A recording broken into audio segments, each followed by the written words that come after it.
my name is CHLOE Thomas and today I'll be discussing food and nutrient intakes in Australian children. I'll also be discussing a different subgroup relating to this topic and how it relates to growth and development. So childhood is a stage in a lifetime of rapid growth and where many changes occur to the body. Changes including children becoming stronger and taller as their muscle and bone mass increase, as well as their motor skills in both strength and coordination become more enhanced.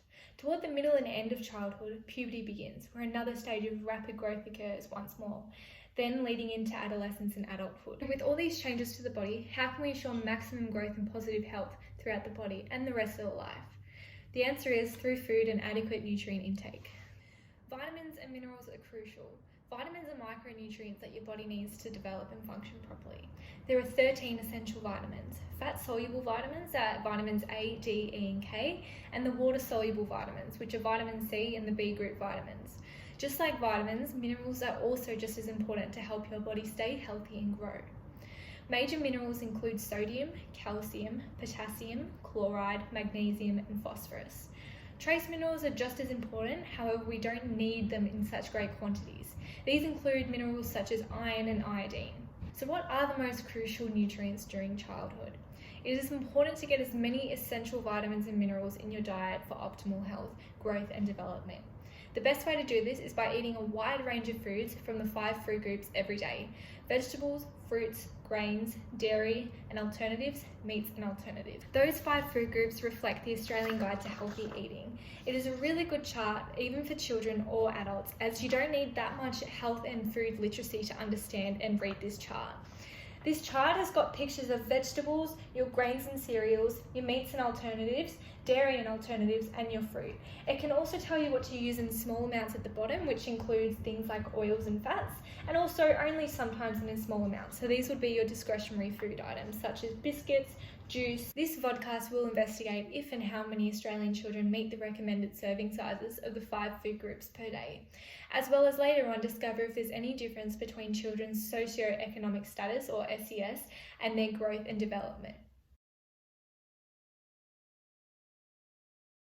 So beginning the 5 food groups with vegetables. Between the ages of 4 and 12, approximately 4% of the Australian children are meeting their requirements for their age bracket of vegetables. A reason for this could be reflecting the socio-economic health gradient in Australia, which I'll get to soon. Another reason is kids can be really fussy at meal times and be really tiring on the parents. So vegetables are jam-packed with essential vitamins and minerals, fibre and antioxidants to ensure the child's healthy and positive growth and development in the future. Vegetables are essential to help improve the immune system and fight diseases. So next up is fruit. Between the ages of 4 and 12, approximately 65% of the Australian children are meeting their requirements for their age bracket for fruit. This is a lot better than vegetables. This could be due to the fact that fruit is generally sweeter than vegetables. They are also an easy on-the-go snack, perfect for school or kinder. It doesn't need much preparation, as vegetables do need cooking, and they can be a lot tastier. Like vegetables, fruit are also packed with essential vitamins and minerals, fibre and antioxidants to ensure the child's best positive growth and development in the future. Next up is dairy. The Australian Guide to Healthy Eating recommends that children should be consuming dairy every day. Dairy is an excellent source of calcium, which is extremely important for the strong bones and development of children. There aren't as many foods containing the amount of calcium that dairy does. The Australian National Children's Health Nutrition Survey showed that 1 in 5 Australian children are consuming dairy every day. Now on to grain foods and cereals. The Australian Guide to Healthy Eating states that Australian children should consume more whole grain and high fibre products, and less foods containing high sugar, fats and salts such as white breads and cakes. On average, Australian children consume 3.5 serves of grain foods and cereals a day. This is better than the fruit, meat and vegetable and dairy section. Grain foods, which include whole grain and fibre, include many of the B group vitamins as well as minerals such as iron and magnesium. Grains and cereals are a good source of carbohydrate, which your body turns into glucose and is your body's main source of energy. Now moving on to lean meats and alternatives. This food group is extremely important for the intake of protein as well as micronutrients such as iodine, iron, zinc, B12 and omega-3 fatty acids.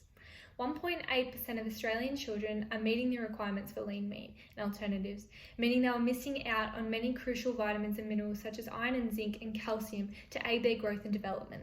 This could be a result of the meats and alternatives that children are eating are processed meats, meaning they are not lean and they do not count towards the meat and alternative food group, rather counting towards discretionary foods. Processed foods include sausages, chicken nuggets, sausage rolls, party pies, and salami. Now on to discretionary food, which I found the most interesting and the most predictable as well. So discretionary foods are foods that are not needed to meet the nutrient requirements and tend to be really high in kilojoules, saturated fats, added sugar, and are high in salt. The Australian Guide to Healthy Eating states that discretionary foods should only be consumed occasionally and in small portions. An example of this would be 2 to 3 sweet biscuits a day. Discretionary foods also include sugar-sweetened drinks or soft drinks. The Australian Guide to Healthy Eating suggests that always drinking water instead of sugary drinks such as juices and soft drinks. In 2018, on average, the ages between 4 and 14 showed 37.25% of children's daily energy intake comes from discretionary foods.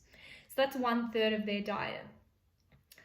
Consuming such a large quantity of discretionary items, which do not consist of many vitamins and minerals, can be detrimental in children's growth and development and may lead to undernutrition and obesity in the future.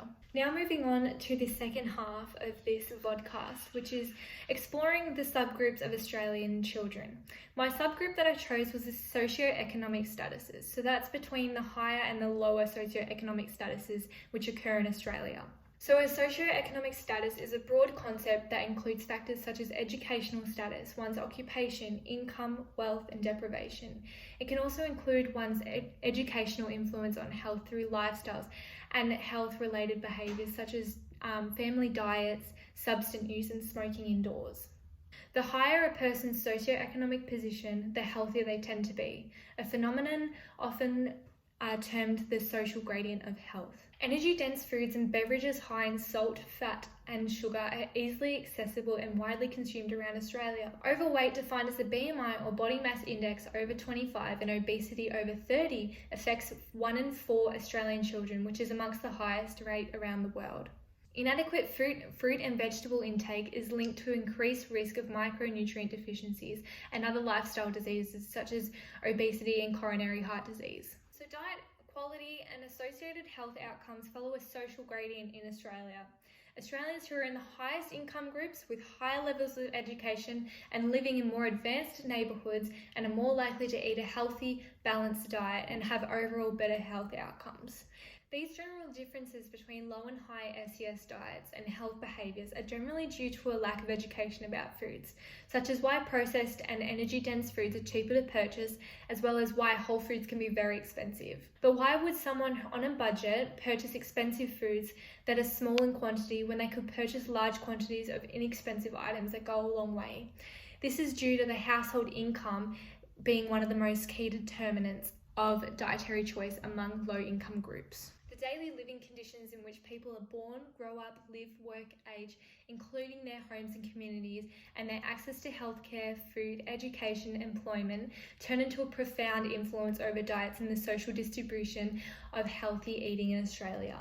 Thus, in layman's terms, the SES in which someone is born into and grows up will most likely be reflected during their lifetime, with minimal change as that's all they know. So overall, the food and nutrient intakes of Australian children just need to be higher. The only food groups that are close to being met are fruit and grains and cereals. Lean meats, dairy, and especially vegetables are just far from being met. There are many risk factors for the inadequate intakes, such as lifestyle diseases, including overweight and obesity, coronary heart disease, which is sadly one of the largest killers in Australia, as well as malnourishment and undernutrition. So malnourishment is caused by the lack of micronutrients being consumed and can lead to deficiencies over the lifetime.